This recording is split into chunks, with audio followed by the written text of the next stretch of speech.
What are the biggest challenges you see in Treasury today? Biggest challenges, I think, are around still forecasting. We've been talking about it for 20 years. It hasn't ended yet. Companies trying to figure out what the real balance is between old and new.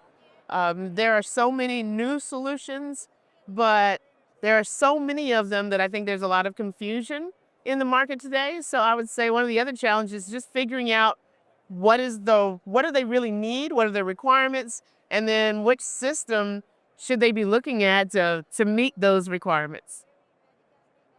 Yeah, and the challenge is everyone's always looking to make these automated, but never really looking at the process itself. Why do forecasts always miss? Forecasts miss because I think they're built incorrectly in the first place. There's this sense that it has to be a one size fits all. Your forecast is made up of a bunch of different categories, and using the same method to forecast every different part of the entire forecast usually creates a great deal of inaccuracies. Not only that, but it depends on how you're measuring accuracy in the first place. If you're really focused on, let's say, quarter end, and you're trying to get like a particular day right, well, then all it takes is one big thing to maybe even be just one day off. And now you've got not just one day wrong, but 2 days wrong. Hi, Dave. And so I think it depends on how you're measuring accuracy. If you're trying to understand, quarter ending cash, you should be thinking about what's reasonable. What, kind of degree of tolerance do you need to be within? And I think companies are getting closer and closer to feeling like they have a forecast that they can actually use. We're getting there, just not quite necessarily totally solved yet. What's the hidden cost of idle cash?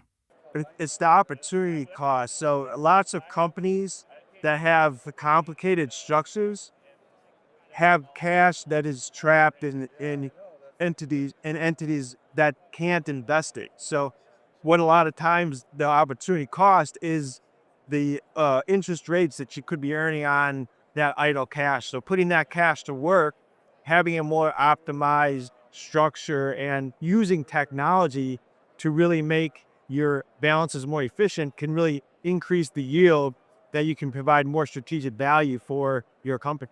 How can automation make audits cleaner?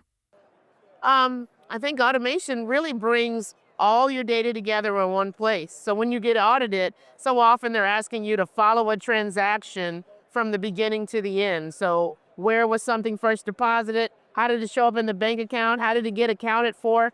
When you have a treasury management system, you've got that data in one place, should be able to report on it very quickly and easily, so that the audit ought to be, quite frankly, pretty easy and seamless.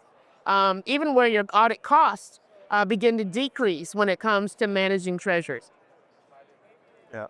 Yeah. I mean, so cleaner, I think automation also just taking the human touches out of it could increase the confidence in the process itself. That human error has less chance of, having an impact on fraud or any other errors that might happen. What will Treasury look like 3 years from now? I don't think we even have a clue. I think technology is changing so very quickly that it's hard to imagine exactly what it will be like. What we do know is that we, people, will still be needed. There's a lot of decisions, a lot of strategic opportunities, and the tools present the data. They give us a good picture, but it's up to us to make the right decisions about how we can better our companies with the knowledge that we have.